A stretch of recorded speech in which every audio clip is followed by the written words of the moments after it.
Welcome to BYOFAQ, the unofficial FAQ for the workplace. Today's question: why does one coworker drive you up the wall and another just gets you?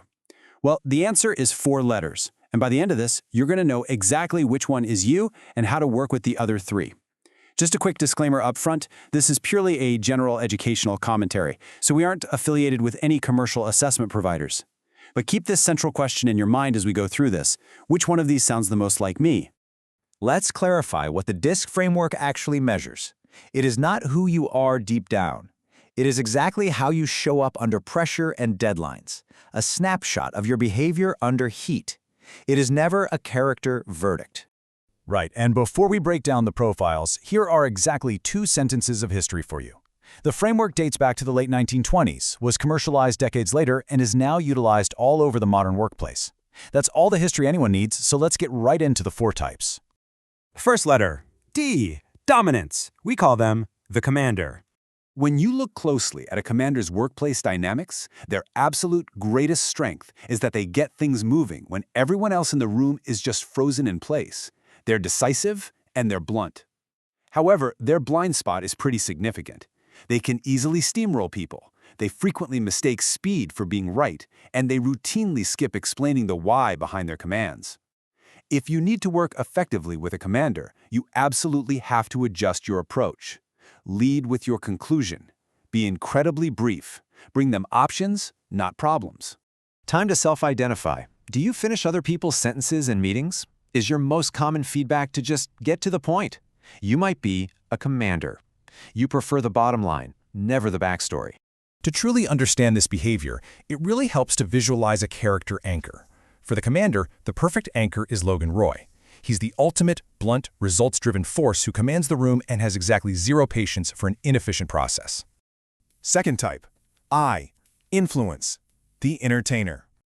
The entertainer is absolutely brilliant in a room. Their core strength is their ability to rally people around an idea, sell the grand vision, and make the daily work actually feel genuinely alive. But their blind spot is just as pronounced. They tend to overpromise, they're often light on follow-through, and they possess a severe, undeniable allergy to spreadsheets and fine detail. If you want to successfully manage an entertainer, give them the spotlight and a firm, hard deadline, and always put the crucial details in writing. Let's check the mirror. Is your calendar just back-to-back conversations? Is your inbox a complete graveyard? You might be an entertainer. The character anchor that perfectly embodies the enthusiastic, vision-selling nature of the entertainer is Leslie Knope. She drives her team forward through relentless optimism and sheer persuasive momentum, even if the administrative paperwork takes a backseat. Third type, steadiness, the anchor. You can always spot an anchor because they're the person who actually keeps the team together. Their strength is being highly reliable, deeply supportive, and remaining exceptionally steady when things around them get loud and chaotic. But be aware of their blind spot. The anchor actively avoids conflict, naturally resists sudden change, and they will simply not tell you when they are overloaded. To work well with them, you need to give them advance warning before a shift in plans. Ask them directly what they think, and honestly, never mistake their quietness for agreement. Are you the anchor? Are you the loyal confidant everyone vents to? Would you rather quietly absorb a massive problem yourself than make a scene? This might be you. To clearly summarize the dependable, supportive nature of the anchor, we look to our character anchor, Samwise Gamgee. He is the loyal, steady hand in the background, ensuring the team stays together and the mission actually succeeds without ever demanding the glory for himself. The final type, C, conscientiousness, the architect.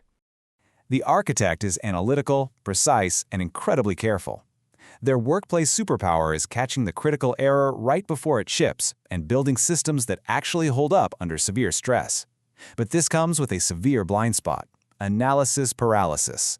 Their perfectionism can slow projects to an absolute crawl, and they can sometimes misread team warmth as irrelevant fluff.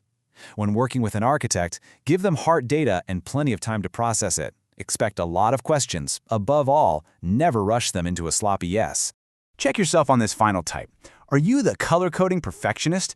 Does the phrase, "it's basically done," make your eye literally twitch? You ask the questions everyone else forgot. You might be an architect.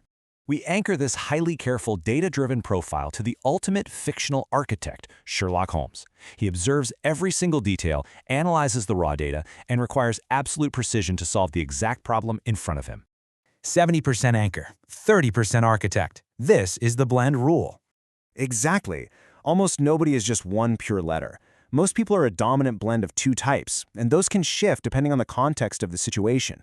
Treating someone as a single, fixed label is the #1 way people completely misuse this framework. The point isn't to box yourself in, it's to recognize your default setting under pressure, and theirs. The right way to use this is as an effective tool for communicating across different registers. You shouldn't speak to a commander the same way you speak to an anchor. It's also vital for building teams with diverse blind spots and for hiring or assigning work with your eyes wide open about situational fit.